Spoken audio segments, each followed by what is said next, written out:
समय तब का है जब कौशल प्रदेश, जिसकी स्थापना वैवस्वत मनु ने की थी, पवित्र सरयू नदी के तट पर स्थित है। सुंदर एवं समृद्ध अयोध्या नगरी इस प्रदेश की राजधानी है।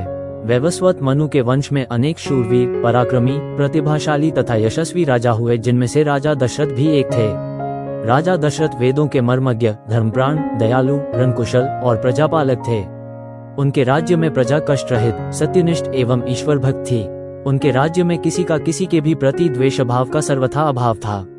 एक दिन दर्पण में अपने कृष्णवर्ण केशों के मध्य एक श्वेत रंग के केश को देखकर महाराज दशरथ विचार करने लगे कि अब मेरे यौवन के दिनों का अंत निकट है और अब तक मैं निसंतान हूँ। मेरा वंश आगे कैसे बढ़ेगा तथा किसी उत्तराधिकारी के अभाव में राज्य का क्या होगा। इस प्रकार विचार करके उन्होंने पुत्र प्राप्ति हेतु पुत्रेष्टि यज्ञ करने का संकल्प किया।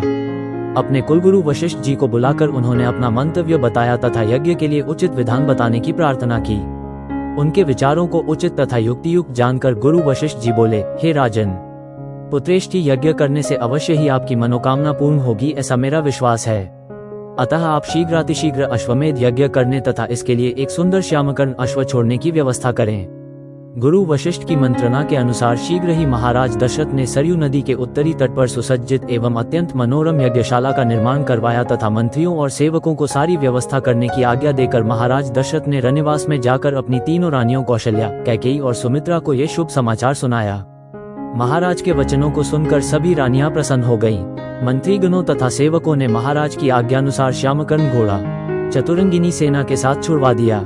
महाराज दशरथ ने देश देशांतर के मनस्वी, तपस्वी, विद्वान ऋषि मुनियों तथा वेद विज्ञ प्रकांड पंडितों को यज्ञ संपन्न कराने के लिए बुलावा भेज दिया।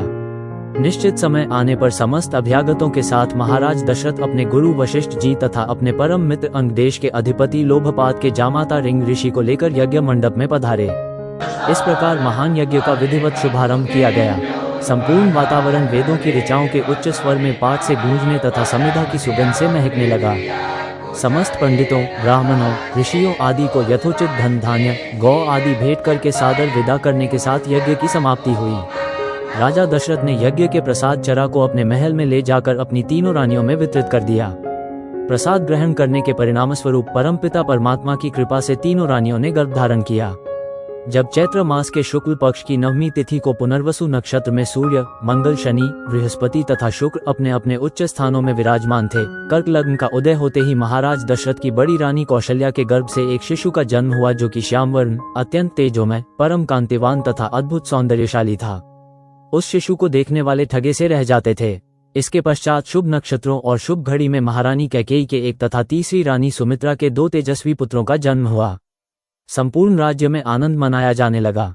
महाराज के 4 पुत्रों के जन्म के उल्लास में गंधर्व गान करने लगे और अप्सराएं नृत्य करने लगी। देवता अपने विमानों में बैठकर पुष्प वर्षा करने लगे।